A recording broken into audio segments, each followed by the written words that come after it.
Salve, salve, galerinha deste Piauizão, deste Brasilzão. Meu bom dia a todos que nos acompanham aqui pelo canal Educação.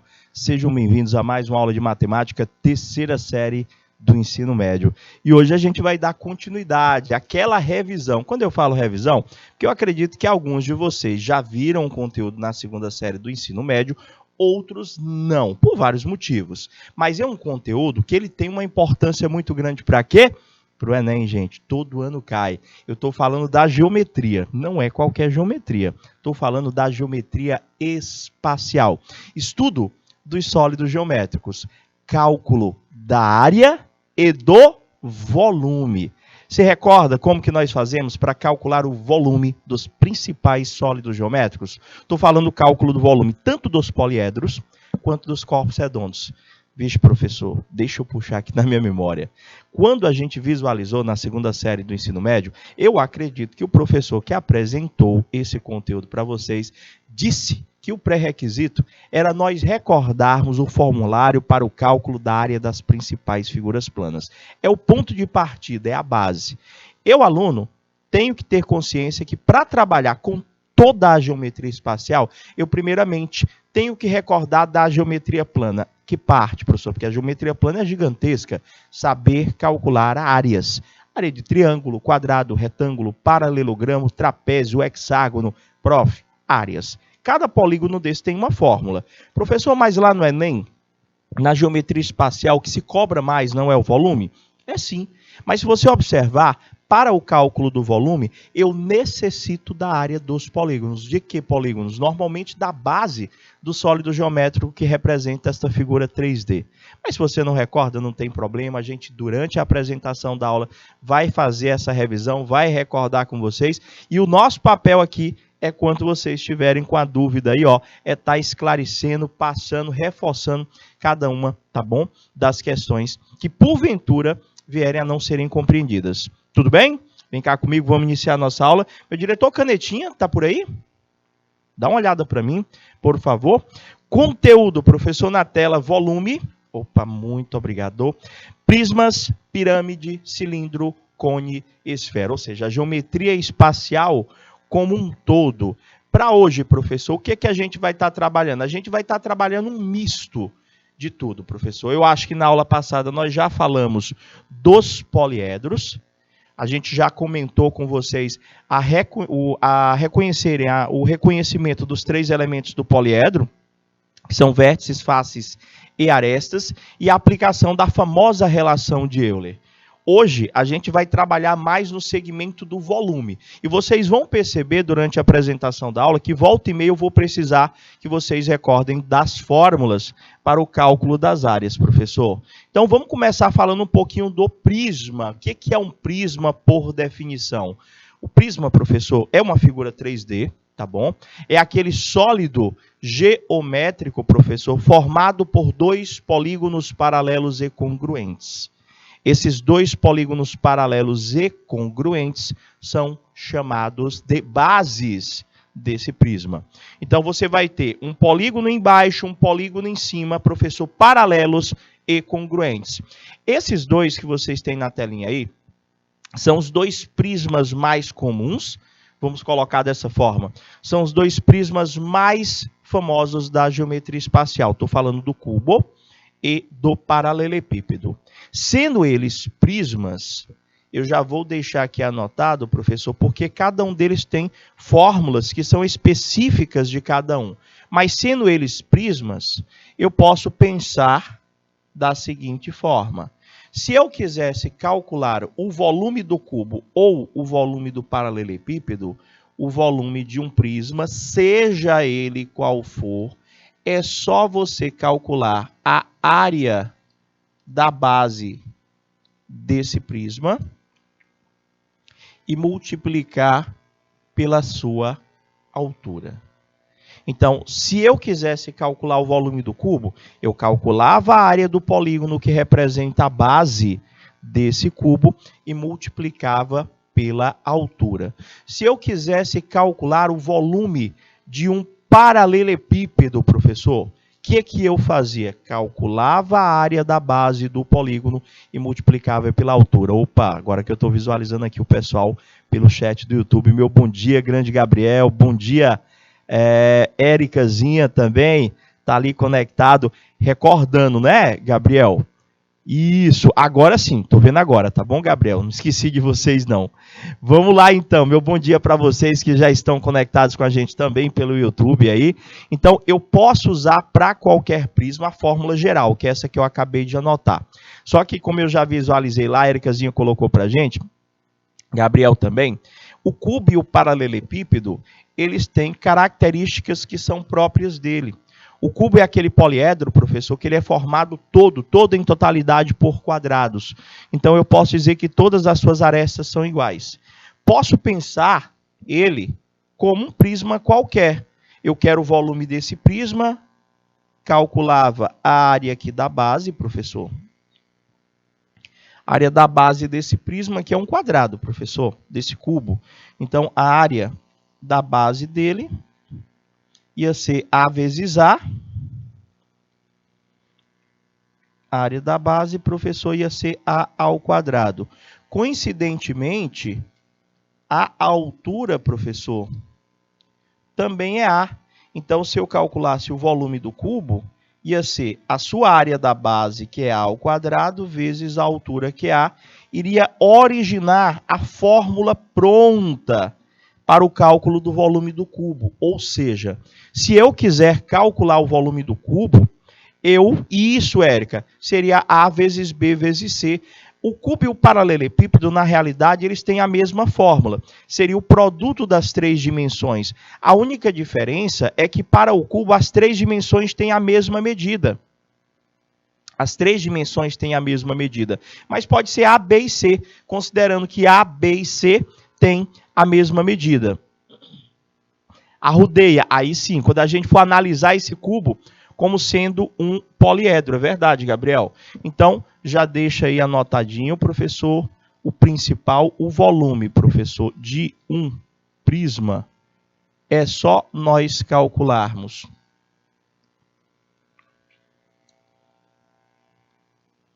o volume de qualquer prisma.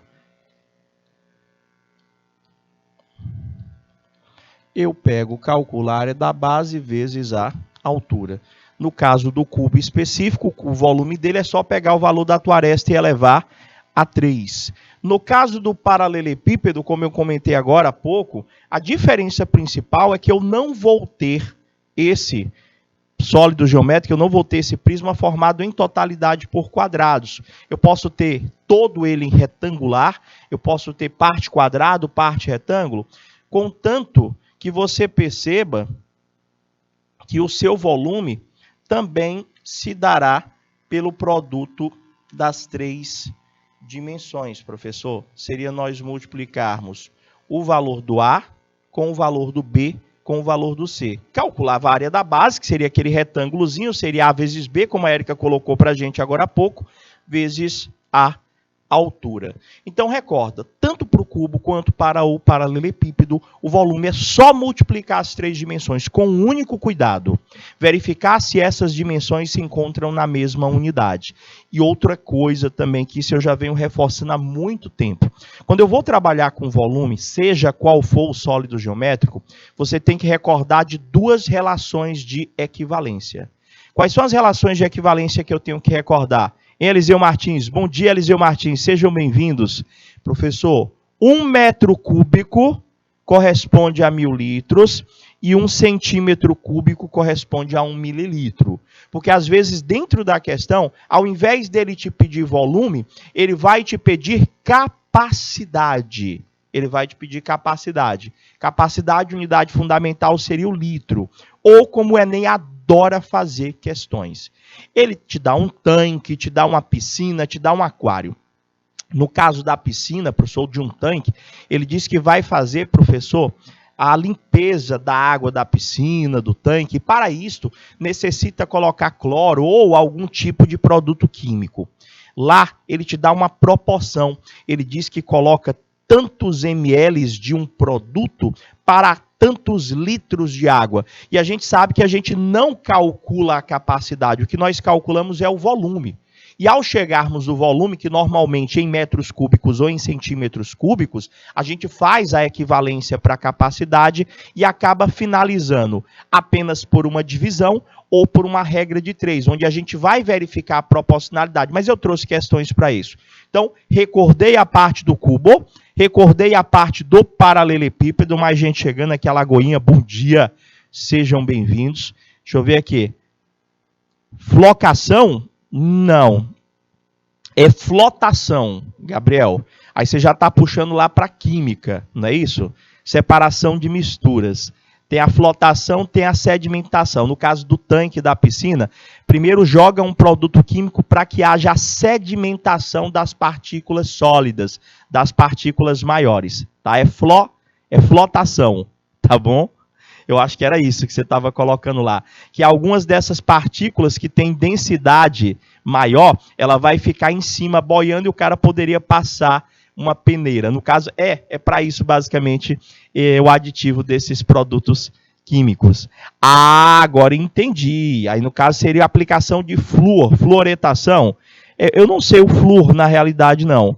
Eu acho que é outro produto químico na realidade para água. O flúor é basicamente para a asepsia da boca, não é não? Para não dar cárie. Águas residuais, mas eu acho que não é a fluoretação. Usa flúor também? Eu não sabia não que usava flúor não. Eu tenho cloro, tem outros produtos químicos. O flúor eu acho que não. Será? Se tiver numa quantidade pequena. Mas vamos voltar para cá. O bom é que a gente começa a conversar e já adentra, né, nas outras disciplinas. Muita química envolvida, com certeza. Aí a pessoa diz, professor, eu vou precisar da matemática na química? Oxe, vai precisar sim. Para diminuir a quantidade de cárie na população. Éricas, e eu não sei se eles vão botar não, porque o flúor é bem caro. É bem caro. Entendeu? Eu sei que eles colocam uma barrilha lá que é sulfato de alumínio. Sulfato de alumínio eu sei que tem na água sim. Qual que é a função do sulfato de alumínio? Ela vai fazer com que as partículas, vamos colocar dessa forma, as partículas que estão muito pequenas, elas fiquem maiores, fazendo com que um possível filtro consiga reter essas partículas. Tem cloro, sulfato de alumínio e alguns outros, mas o flúor mesmo, eu acho que eles não botam, não é caro. O flúor é claro, deixa o povo ficar com cárie mesmo, acho que eles não botam não. Prof, trocando sólido geométrico, sai do prisma. Então, a primeira coisa que a gente fez lá com o prisma foi reconhecer esse prisma visualmente, professor. A gente reconhece o prisma por ser aquele poliedro que tem duas bases, não é isso? Agora, eu estou olhando aqui para outro poliedro, estou olhando para a pirâmide lá dos filmes das múmias, professor. A pirâmide aqui ela tem uma diferença que é bem visível. A tia falou, não, seria o ideal, Érica, seria o ideal. Eu acredito que não faça é vir. E se vier, vem numa quantidade muito pequena. Entendeu? Seria o ideal vir. Até porque em alguns países a água que você consome, você já pode tirar até direto da torneira mesmo. Não tem necessidade de filtrar, não. Então eu acredito que em alguns locais funcione. Aqui o nosso aqui é que eu acho que não deve funcionar direito. Prof, vamos ver aqui, professor. No caso da pirâmide, a diferença principal e visual, professor, é com relação à quantidade de bases. A tua pirâmide, professor, ela só possui uma base, o que já difere visualmente do prisma. O prisma tem uma base embaixo, tem uma base em cima, professor. Outra diferença, professor, é com relação às faces laterais. Eu acho que o Gabriel comentou lá, quando eu brinco durante as aulas. Arrudeia, menino. É que as faces laterais do prisma, se você estiver observando aí o ambiente onde você está acompanhando a nossa aula hoje, você está no quarto, você está na sala, na cozinha, você está na sala de aula, você vai observar que você está dentro de um paralelepípedo, você está dentro de um prisma. Se você der um 360 graus no ambiente onde você se encontra agora, você vai ver que a parede da frente é um retângulo, a de trás é um retângulo, professor. A parede à sua direita e à sua esquerda são retângulos. Isso é uma característica de qualquer prisma, professor, as faces laterais sempre são retângulos. Já, professor, na pirâmide, as faces laterais sempre são triângulos, professor. As faces laterais sempre são triângulos. E a quantidade de triângulos que você vai observar é de acordo com a quantidade de arestas da tua base. Então, se você der uma voltazinha de 360 graus, você vai ver Você vai ver aí, ó, 4 triângulos. Isso, Érica, é a outra diferença. Por nós só termos uma base, não é isso? Todas as arestas convergem para um único ponto. Esse pontinho aqui que a Érica está falando para a gente, que é o vértice da tua pirâmide. Agora, no principal mesmo, o que é que eu não posso deixar de saber de uma pirâmide? É como calcular o seu volume. Como é que eu calculo o volume de uma pirâmide? É bem parecido com o prisma. O prisma não é a área da base vezes a altura? Não é isso? Deixa eu ver aqui. Isso é a área da base vezes a altura, professor.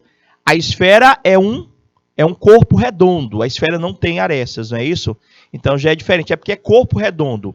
No caso, a pirâmide e o prisma, que são os dois que a gente está trabalhando até agora, eles são poliedros. Sendo estes poliedros, professor, eles são formados por polígonos. Já cilindro, cone e esfera são corpos redondos. Então, eles não são formados em totalidade por polígonos. Reconhecendo-se a altura, eu digo que o volume dessa pirâmide é 1/3 da área da base vezes a altura. Tudo bem? 1/3 da área da base vezes a altura. Eu até disse a vocês durante as aulas, para quem já vem acompanhando, que é uma particularidade minha. Eu, ao trabalhar com geometria espacial, eu opto em já calcular a área da base desse poliedro, desse corpo redondo, caso eu tenha dados suficientes. Calcular a área da base lá, multiplico pela altura, estaria calculando o volume do prisma. Calcular a área da base, aí multiplico por 1/3, multiplico pela altura, estaria calculando ali o volume de uma pirâmide. Isso, já ia comentar, Gabriel, já ia comentar sim. Professora Marta, bom dia, chegando aí também dando um suportezinho para a gente, seja bem-vinda. Meus queridos, nas questões de pirâmide, sabe o que o elaborador tenta fazer para complicar um pouquinho a tua vida? Ele não te fornece a altura. Não te dá. E eu preciso dessa altura para calcular o volume. E aí, professor, o que é que eu faço se ele não me der a altura? Lembra lá, ó, o tio do canal de educação disse assim para mim. Se porventura eu não tiver a altura em uma questão de pirâmide, essa altura, ela dá para ser encontrada, gente, quase que 100% das vezes, por um simples teorema de Pitágoras. Onde você vai visualizar triângulos retângulos nessa pirâmide, seja de forma interna ou em cima das suas faces laterais, estaria aplicando um teorema de Pitágoras para a obtenção dessa altura. Beleza? Então, como é que eu calculo o volume do prisma? Professor, o volume do prisma seria área da base vezes a altura. Calcular a área da base, multiplica pela altura. Como é que eu calculo o volume de uma pirâmide? Professor, só tem uma diferença. Também a área da base vezes a altura. Só que tem este 1/3 na frente. É só lembrar. Na pirâmide tem aquela fração na frente. É 1/3 da área da base vezes a altura. Prof, tem uma outra coisa que a gente tem que lembrar. Além, professor, do detalhe... Opa! Já eu coloco essa parte aqui. É que, quando eu vou fazer questões, eu tenho percebido recorrente, questões onde associa na mesma questão prisma e pirâmide. Ele considera, deixa eu fazer um desenhozinho aqui bem bacana para ver se vocês conseguem entender. Se eu desenhar um prisma qualquer, seja ele um cubo ou seja ele um paralelepípedo. Desenhei aqui, tá marromeno. Aqui só para você entender a ideia. Se você considerar um cubo ou um prisma e uma pirâmide com a mesma base e a mesma altura, Vê se vocês conseguem acompanhar aí, ó. Eu desenhei um cubo e uma pirâmide inscrita nesse cubo. Então, eu posso considerar que tanto a pirâmide quanto este cubo que eu desenhei, eles têm a mesma base e eles têm, professor, a mesma altura. Então, quando você se deparar com questões onde a pirâmide está inscrita, ou a pirâmide está do lado do prisma, e você percebe que ambas têm a mesma base e têm a mesma altura, você já tem que lembrar daquela relaçãozinha de proporcionalidade. No quadrado, o raio... Peraí, Gabriel. Peraí, não entendi. O raio é a aresta raiz de 2? Mas essa parte aí, se eu fosse inscrever, aonde que você está colocando para mim? Aqui a gente está querendo lembrar daquela relação de proporcionalidade. Opa, Gisele, bom dia, querida. Seja bem-vinda. Estamos trabalhando geometria espacial. Estamos falando um pouquinho de cada um, o que mais é cobrado no Enem. E já já a gente vai partir para as atividades. Isso, Gabriel. O que eu estou colocando aqui para você é que se tiver a mesma base e a mesma altura, e eu pergunto assim para você, aliás, vou mudar o desenho, que eu acho que vai ficar melhor. Vou fazer o desenho separado, para você entender o que eu estou tentando passar para você. Se eu tenho aqui um cubo, presta atenção. Um cubo, um prisma, seja ele qual for. E eu tenho, professor, também uma pirâmide.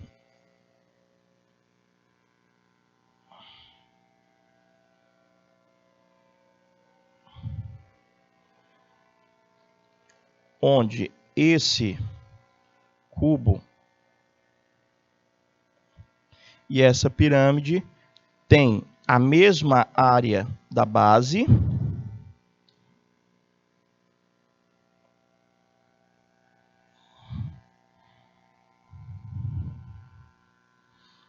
vê se você entende. Ambos têm a mesma altura, ambos têm a mesma base. Esse tipo de questão é aquela que não há necessidade de conta, mas eu gosto de comentar. Estou apostando que pode ser que caia alguma coisa do tipo. Então, se eu dissesse para você, ó, eu vou pegar aqui uma torneira, professor, e vou começar a encher esse recipiente que tem um formato cúbico. Aí eu vou dizer para você, cara, isso aqui vai gastar 3 horas para encher, professor. Vai gastar 3 horas para encher. Se você fosse encher aquela pirâmide, um recipiente que tem o formato de uma pirâmide, quanto tempo levaria? É isso que eu estou tentando lembrar. Professor, se eu tiver prisma e pirâmide com a mesma área da base, com a mesma altura, eu tenho que lembrar que a pirâmide, a título de volume, ela é sempre 3 vezes menor do que o prisma. Ou seja, pela própria fórmula você percebe isso. O volume da pirâmide é 1/3 da área da base vezes a altura. Se a área da base e a altura são as mesmas para o prisma e para a pirâmide, eu posso dizer que a pirâmide é 3 vezes maior. Desculpa, que a pirâmide é 3 vezes menor do que o prisma e que o prisma é 3 vezes maior do que a pirâmide. Isso. Então, se o meu cubo leva 3 horas, a pirâmide levaria 3 vezes menos tempo para ser enchida. Vocês entenderam? Eu vou já trazer questões e vocês vão recordar comigo isso. De forma que, professor, uma pirâmide, a gente só lembra que a pirâmide, ela pode ser uma pirâmide de base quadrada, mas a base da minha pirâmide pode ser qualquer polígono. Eu posso ter uma pirâmide onde a base é um triângulo, a base é um quadrilátero, a base é um pentágono, um hexágono e assim sucessivamente. Eu posso ter pirâmides onde o polígono que representa a sua base pode ter a quantidade de lados que eu quiser. Então, se a base da minha pirâmide é um triângulo, esta base é que dá o nome da pirâmide. Temos aí, então, uma pirâmide triangular.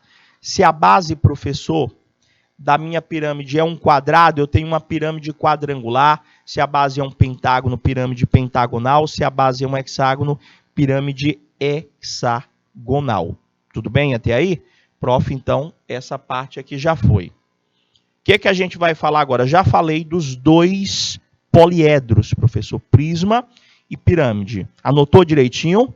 Eu vou já para as questões. Como a gente está na terceira série do ensino médio, a ideia aqui é recapitular um pouquinho de cada um deles aqui e trabalhar com todas as possíveis questões. E vocês vão perceber que eu vou precisar, em algumas delas, não ter um conhecimento de forma individual, mas, professor, um conhecimento coletivo. Eu tenho que saber todos esses sólidos geométricos para estar trabalhando. No caso do cilindro, o cilindro ele já não é poliedro, ele é um corpo redondo. E uma característica dos corpos redondos é que, colocado-se em superfície plana, dependendo da posição que você coloque em uma superfície plana, ele pode girar. Então, se eu vou fazer questões de cilindro, o que eu, aluno, já preciso recordar, o que eu, aluno, já preciso saber? É que quando trata-se de cilindro, eu sei que as suas bases, professor, são círculos ou circunferências, dependendo de como eu analise. Então, eu já tenho que lembrar que para trabalhar com questões de cilindro, eu tenho que saber como calcular o comprimento de uma circunferência, que é 2 vezes π vezes o raio, área total 2 vezes a área da base mais a área lateral, volume do cilindro, Gabriel colocou lá para mim, perfeito.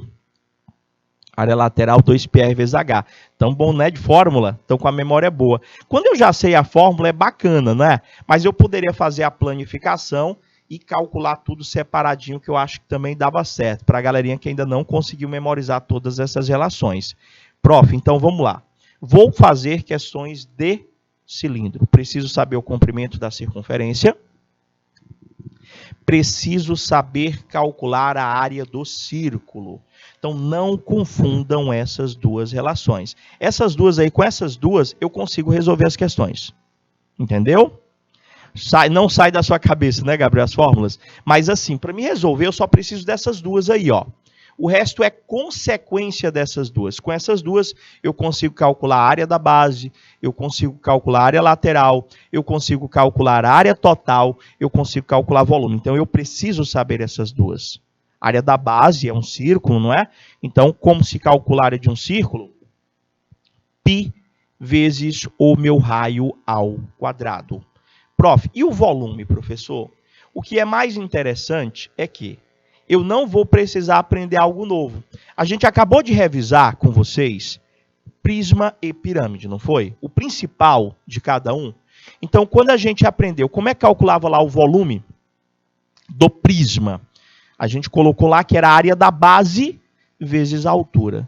Professor, se eu fosse fazer um comparativo visual, o prisma e a pirâmide são parecidos. A única diferença é que a base do prisma é um polígono e a base do cilindro é um círculo. Então, professor, ambos, por terem características diferentes, o seu volume se calcula da mesma forma. É o mesmo, professor, procedimento. O volume de um cilindro é área da base vezes a altura. Então, não precisa nem aprender algo novo? Não. É só tu lembrar que cilindro e prisma têm a mesma fórmula. Área da base vezes a altura. O que é que muda? É que no caso do cilindro aí, a tua base é um círculo. Então, essa área da base, ou você calcula ela separadamente, só para substituir aqui, ou você faz o desenvolvimento. A área da base é π vezes o raio ao quadrado vezes a altura, como se fosse um único produto. Deu para entender? Estou vendo mais gente chegando. Bom dia, Baixa Grande do Ribeiro. Sejam bem-vindos. E aí, deu certo? Prof, aqui na nossa situação, o que falta a gente falar? Cara, já está faltando falar. Temos mais dois corpos redondos. Tem o cone, que eu tenho certeza que em algum momento do teu cotidiano você visualizou o cone e o cara passou-se despercebido. Aí se a gente for fazer uma associação visual, novamente, vou fazer uma associação visual. Professor, o cilindro, ele parece com o meu prisma, professor. O cilindro parece com o prisma, não é? Então a fórmula é a mesma. O cone parece com quem? Professor, o cone ele parece com a pirâmide. É bem parecido, só que assim é meio arredondado, cara, professor. Isso, Érica já colocou para mim, Gabriel já colocou para mim, você que está acompanhando, dá uma olhada nos chats, tá bom? Professor, o cone é bem parecido. Então, eu vou calcular, professor, o volume desse cone igual com a mesma fórmula do volume da pirâmide. Então, até agora, nós só tivemos que recordar duas, porque os alunos, professor, mas é muita fórmula para aprender. Até agora só foram duas, não foi não? Professor, volume do prisma, área da base vezes a altura.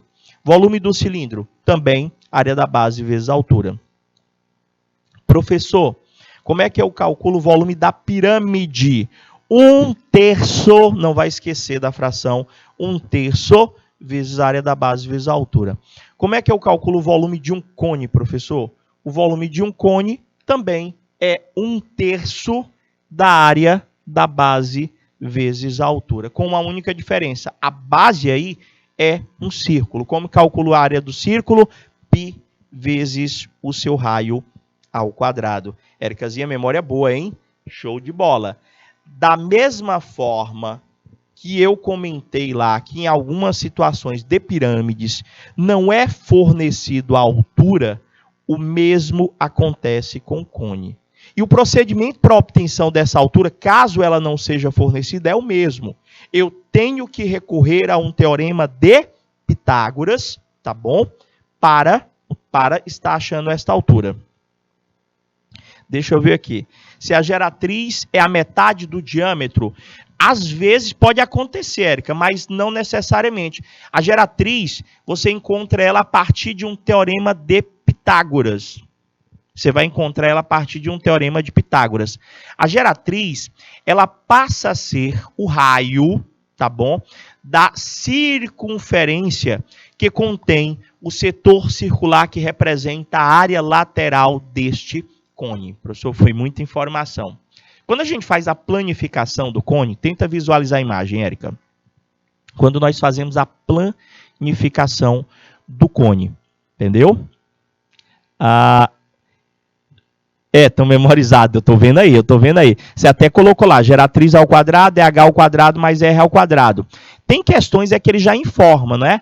Que a geratriz é igual ao diâmetro, se eu não me engano, é num cone circular reto, onde a altura... Ele faz um comentário lá para a gente, entendeu? Para a gente concluir isso. Mas, no geral, não é igual não, beleza? É diferente mesmo, tá bom? Pode acontecer de ser igual, lógico, mas igual mesmo não é não. Prof, então aqui a gente está fazendo o básico, que é aquilo que eu vou precisar para fazer a prova do Enem, já está bem pertinho aí. Então quem está acompanhando a aula possivelmente vai ver algumas dessas figuras lá, beleza? Olha só, deixa eu ver, foi ponta da caneta, ver o cone, cilindro, pode ver a mesma coisa que eu comparei agora há pouco, prisma e pirâmide. Posso botar recipientes para encher, não é? E ele quer saber quanto tempo leva para encher o cilindro, quanto tempo leva para encher o cone, professor. Tá faltando a gente falar só do último corpo redondo aqui, ó. Já, gente. Pessoal que ainda não consultou, já está disponível, tá bom? A consulta dos locais das provas do Enem. Dá uma olhada lá, se agenda direitinho, vê onde é que você foi, tá bom? Qual foi a escola que você ficou para estar fazendo a prova, para se organizar e não perder o horário da prova. Tá bom? Porque às vezes você ficou numa escola mais longe, às vezes você depende do ônibus escolar, aquela coisa toda, vê direitinho aí para não perder a prova, gente, por favor. Professor, e a esfera, professor? Também corpo redondo. Agora, diferentemente das anteriores, vou aprender agora a relaçãozinha nova e vou pedir que vocês tenham um cuidado. Quando eu peço para vocês calcularem volume da pirâmide ou volume do cone, tem aquela fração na frente, né? 1/3 da área da base vezes a altura. Agora, na esfera também vai ter uma fração na frente, professor. Só que não é 1/3, é isso que eu quero que vocês recordem. Então, o que mais se cobra da esfera? O que mais se cobra é a área da superfície esférica, que eu tenho a fórmula para isso, é como se eu perguntasse para você, tenho aqui uma laranja, e eu quero que você diga para mim qual é a área da superfície. No caso, ele está perguntando quanto de casca você teria. Então, a área seria dada por esta relação, que é 4 vezes π vezes o raio ao quadrado. Já o volume da superfície esférica, professor, é 4/3 de π vezes o raio ao cubo. Não é 1/3. No caso da esfera é 4/3. Isso. Também, eu não tenho visto em vestibulares, em provas recentes, questões voltadas para cunha e para calota. Inclusive no Enem. Vi em alguns Enems, mas já está com um tempo. Quando ele cobra a esfera, ele quer basicamente que você recorde dessas duas aí, ó. Eu posso ter as calotas polares? Não, não vai ser as calotas polares, não. É só a calota mesmo. Calota é como se eu seccionasse essa esfera em algum ponto dela e você ia ter uma calota. Você teria que ter uma calota. E a cunha, eu até costumo fazer uma associação quando a gente vai comer melancia, né? Que aqui a gente diz assim, cara, me dá um pedaço dessa melancia, me dá uma taiada. Dá uma taiada. É como se fosse, só que não fica só sendo só a meia-lua, porque a meia-lua seria uma figura plana. Imagina como se fosse uma taiada da melancia, aquele corte que você faz, ali é uma cunha esférica. Entendeu? Beleza? Professor, recordei o básico, o principal, agora tem que fazer questões. Tem que fazer questões. Então, essa questão, eu acho que eu já trabalhei na segunda série do ensino médio ela, mas eu acho ela bem bacana, o Fruit Ninja, é basicamente isso. Por quê? Porque ela faz com que você trabalhe não só com um sólido geométrico com mais de um. E também ela depende muito da tua leitura, do teu cuidado, da tua interpretação, porque são muitos valores na mesma questão. Lê comigo aqui, tá bom? Ele diz o seguinte, muitos restaurantes servem refrigerantes em copos contendo limão e gelo. Suponha que o copo em formato cilíndrico, a canetinha está habilitada, está aqui, professor. Suponha que o copo tem formato cilíndrico, aí você já tem que lembrar de cilindro. O que é que a gente pediu que vocês lembrassem de cilindro agora há pouco? Que para trabalhar com cilindro eu preciso saber da fórmula do comprimento da circunferência e eu preciso saber da fórmula da área do círculo. Aí ele disse que esse copo formou para mim aqui que os restaurantes servem refrigerante em copos contendo limão e gelo dentro desse copinho. E ele disse que o diâmetro do copo é 6 centímetros. Quando eu leio isso, diâmetro, o que já tem que vir na minha cabeça? Professor, o raio é 3, não é? O diâmetro é o dobro do raio. E me deu também a altura do copo, professor, que é de 15 centímetros. Nesse copo, há 3 cubos de gelo. Vai jogar 3 cubos. E, professor, já tem cubo na jogada aqui, ó. Já temos prisma. Há 3 cubos de gelo, cujas arestas medem 2 centímetros cada. E além desses 3 cubos de gelo, o cara disse que ainda tem 2 rodelas cilíndricas de limão com 4 centímetros de diâmetro.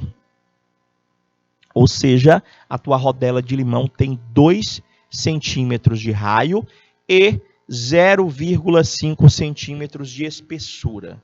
Ou seja, a tua rodela de limão, ele já deixou claro para mim que é um cilindro. Ou seja, é um cilindro de raio 2 e a altura, que é a espessura, vai ser 0,5. Gabriel, se ele botasse aqui, se ele não me desse essa aproximação para o π, ia dar muita conta. Então ele diz o seguinte, considere que ao colocar o refrigerante no copo, os cubos de gelo e os limões ficarão totalmente imersos debaixo do refri. Usar 3 como aproximação para o π. A pergunta, ele quer saber quanto de refrigerante em centímetro cúbico cabe nesse copo que já está lá dentro, as rodelas de limão e os cubos de gelo. As 3, ou melhor, as 2 rodelas de limão e os 3 cubos de gelo com as dimensões que foram fornecidas na questão. Será que vai caber 107 centímetros cúbicos de refri no copo? 234, 369, 391 ou 405? Professor, vamos imaginar a situação. Vamos imaginar o copo sem gelo, vamos imaginar o copo sem rodela de limão. Quanto de refrigerante caberia lá? Professor, vamos lá, copo, né? Vamos analisar só o copo. O copo, professor, ele disse que tinha o formato, professor, cilíndrico. Ele disse que tinha um formato cilíndrico. Deixa eu voltar aqui para pegar as informações novamente. Marca texto. Está aqui, professor, o copo. Tem o formato cilíndrico. Ele disse que o diâmetro é 6, raio 3. A altura 15, professor. Então, vamos lá. Desse copo, a altura é 15 centímetros. E como o diâmetro é 6, eu já posso dizer que o seu raio é 3 centímetros. O cilindro, professor, aqui, ele tem sua fórmula própria para ser calculada, professor. Como é que eu calculo o volume do copo aqui? É o volume do meu cilindro, professor. É só a área da sua base vezes a altura. Essa área da base é πr ao quadrado. Ou eu jogo numa única fórmula, ou como eu já orientei várias vezes, né? Eu que gosto de fazer assim. Eu já gosto de pegar, se ele já me deu raio, eu gosto de fazer o cálculo dessa área da base separado. Isso é uma particularidade minha. Professor, eu vou calcular aqui a área da base, que é π vezes o raio ao quadrado, que é a área do cilindro. Ele pediu que nós considerássemos o π, deu 405, só o copo, né, gente? Professor, ele pediu que eu considerasse o π valendo 3, então a área da base vai ser o π, que é 3, vezes o raio, que é 3 ao quadrado. A área da base vai ser 3 vezes 9, a área da base vai dar 27 centímetros quadrados. Encontrei a área da base. Vou calcular o volume do copo, professor. O volume do copo é a área da base que eu acabei de encontrar, que é 27, vezes a altura desse copo, que é 15. Vocês entenderam? Dúvidas, você vai lá no chat e coloca para mim, tá bom? Baixa Grande do Ribeiro, Eliseu Martins, estão ali caladinhos, mas pode perguntar, gente. Prof, 27 vezes 15 dá quanto? O volume do copo. Vezes 15, 7 vezes 5, 35. Sobe 3. 5 vezes 2, 10, com 3, 13. 1 vezes 7, 7. 1 vezes 2, 2. 5, 0. É isso mesmo. 405 centímetros cúbicos. Professor, se não tiver gelo nem limão nesse copo, esse copo cabe 405 centímetros cúbicos de refrigerante. E aí, tudo bem?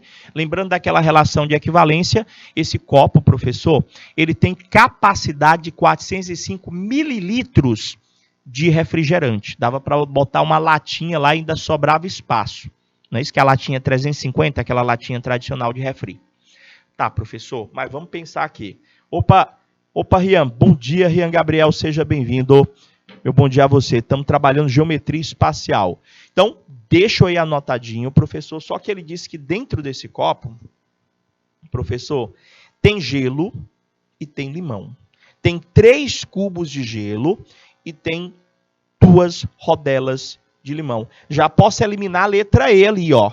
Já posso eliminar, porque a pergunta que ele está fazendo para a gente é quanto de refrigerante cabe dentro desse copo, mas só que dentro do copo já tem gelo e tem limão, professor.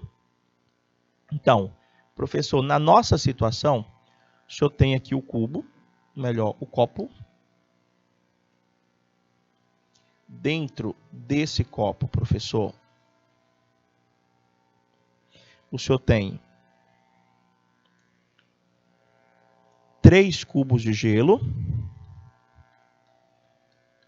1 cubinho de gelo,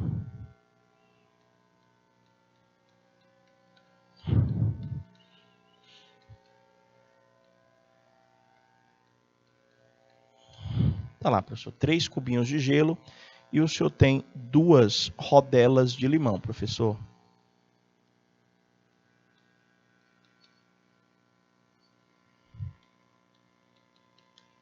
Ele quer saber quanto de refri você vai jogar aqui dentro, professor. Quanto de refri você vai jogar aqui dentro? Quanto que vai caber? na realidade de refri. Eu já sei que o volume do copo deu 405 centímetros cúbicos. Então é só a gente observar agora, ou calcular agora, o volume que vai ser ocupado por esses gelos e por essas rodelas de limão. Então, se a gente for analisar o gelo, professor,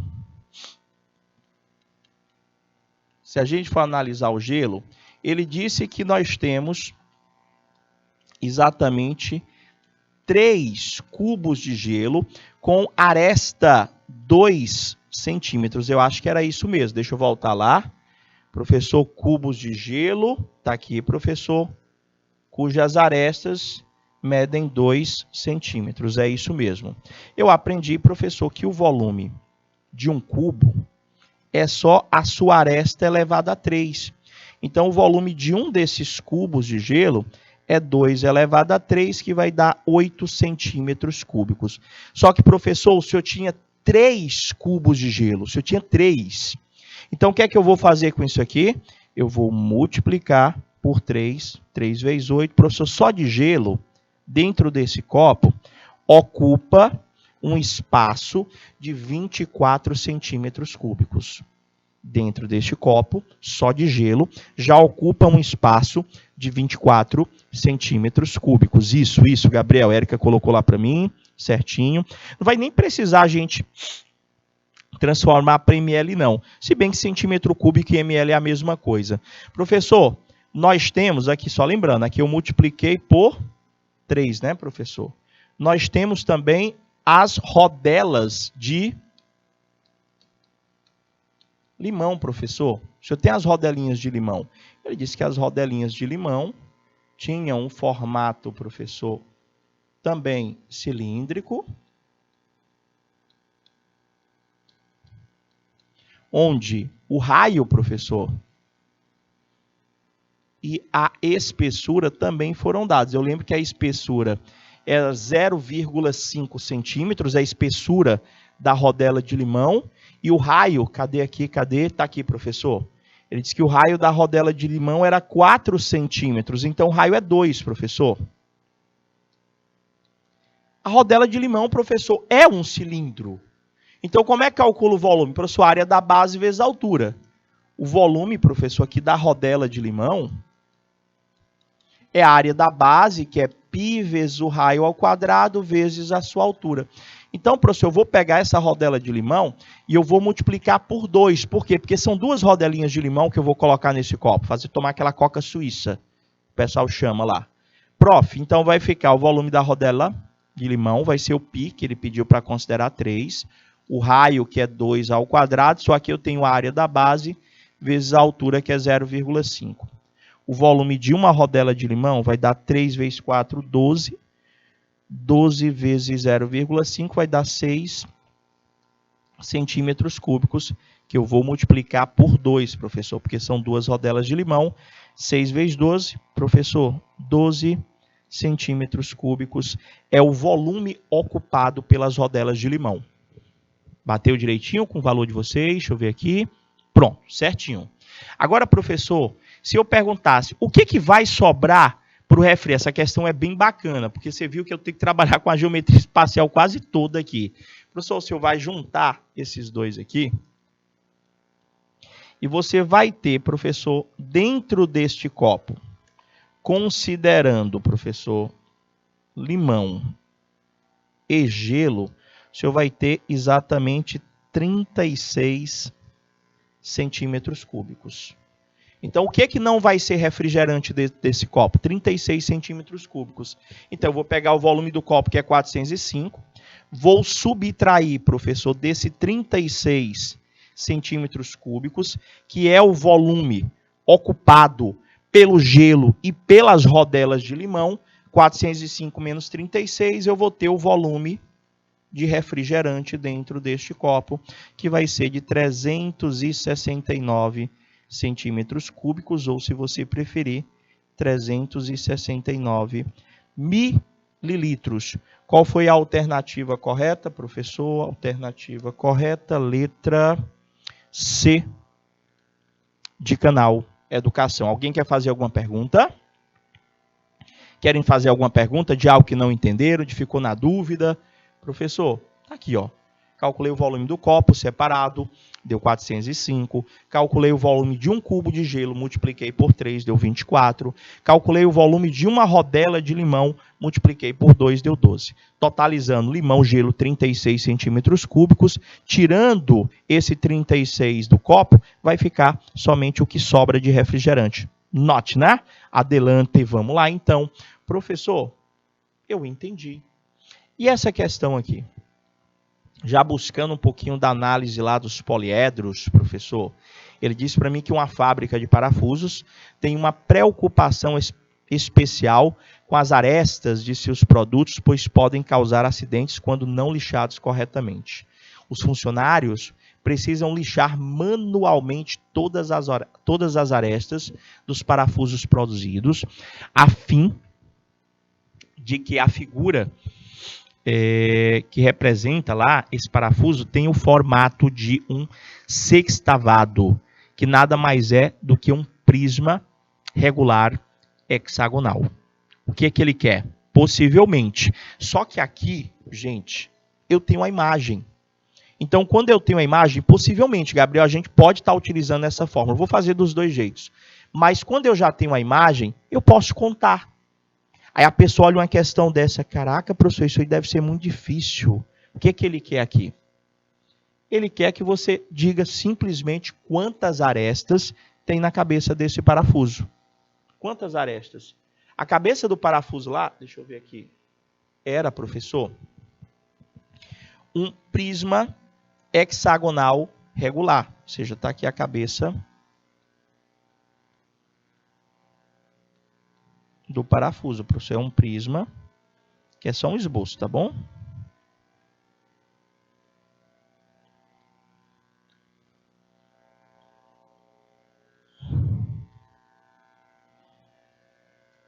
Tá aqui, professor. Isso aqui é como se fosse a cabeça do parafuso lá. É um prisma hexagonal. Deixa eu fazer ele até maior, lateralmente, para você não se confundir aqui. Vai ser assim. Fazer maior, vai ter gente que está assistindo pelo smartphone. Pronto, professor, está aqui a cabeça. Está aqui a cabeça do parafuso. Quantas arestas tem, professor? Só contar, ó. 1, 2, 3, 4, 5, 6. Tem 6 em cima, não é isso? Embaixo, 7, 8, 9, 10, 11, 12, professor. E as verticais, 12, né? 13, 14, 15, 16, 17, 18. Professor, quantas arestas nós vamos ter? 18 arestas. Caraca, professor, só isso? Novamente, alternativa correta, letra C. Agora, você imagina o seguinte, aqui eu tinha a imagem. E se eu não tivesse a imagem, como é que eu iria fazer? Aí sim, Gabriel, possivelmente nós estaríamos utilizando a relação de Euler. Como é que ia funcionar? Essa cabeça do parafuso aqui, professor, é um poliedro. E eu ia observar basicamente quantas faces ele teria, analisando os tipos de polígono que o compõem. Tipo, a outra forma aqui foi contando, né? A outra forma que eu teria que fazer, vou botar aqui só contar. Ou eu posso pensar, professor, na cabeça desse parafuso, eu estou vendo que os polígonos que o compõem são hexágonos e quadriláteros. Eu consigo perceber que na cabeça desse parafuso ele é formado por 2 faces hexagonais e 4 faces quadrangulares, professor. O que já totaliza 6 faces. 2 hexagonais e 6 faces quadrangulares. O que já totaliza um total de 8 faces. A figura em questão tem 8 faces. 2 delas de 6 lados, que são as bases, e 6 delas de 4 lados, que são os retângulos, quando você arrodeia lá. Professor, como é que eu acho a aresta? Professor, você olha para cá. Quantidade de arestas Já boto aqui dividido por 2. 2 arestas de 6 lados é 2 vezes 6, mais 6 arestas de 4 lados, que é 6 vezes 4. A quantidade de arestas vai ser 12 mais 24 dividido por 2. A quantidade de arestas vai dar exatamente 18. Mas aí você imagina o seguinte: se professor, ele pedir para você encontrar a quantidade de vértices, ele pediu sua aresta, eu já encontrei lá pela fórmula. Lembrou? Quantidade de vértices, aí sim, Gabriel, eu precisaria da relação de Euler. V mais F é sempre igual a A mais 2, mas a questão já está finalizada. Quantidade de vértices que ele poderia pedir para mim, mais a quantidade de faces, que é 8, é igual à quantidade de arestas que eu encontrei, que é 18, mais 2. Resolvendo, a quantidade de vértices vai ser 20 menos 8.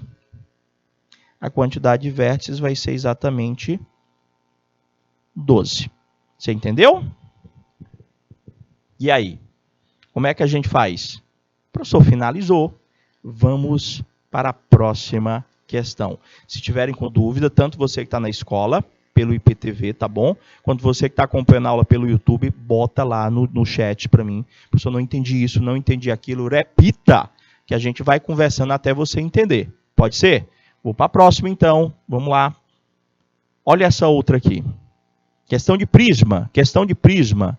Para a Olimpíada de 2012, a piscina do principal centro aquático de Londres, a piscina principal do centro aquático de Londres, medindo 50 metros de comprimento, foi remodelada para ajudar os atletas a melhorar as suas marcas. Observe duas das melhorias.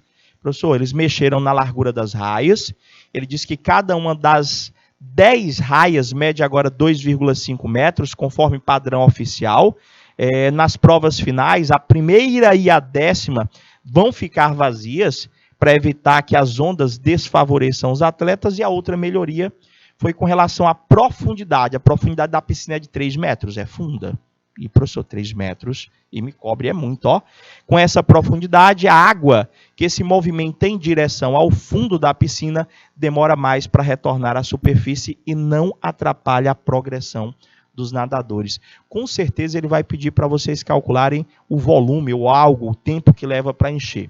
Pensa aí direitinho já, tá? Já vai procurando o que você já tem que saber, tá? Desse conteúdo, dessa parte que é um prisma, que a gente vai dar aquela pausazinha super rápida, só para a gente se hidratar, tomar aquela água. Você também aí, a gente volta já já. 2 minutinhos, até já.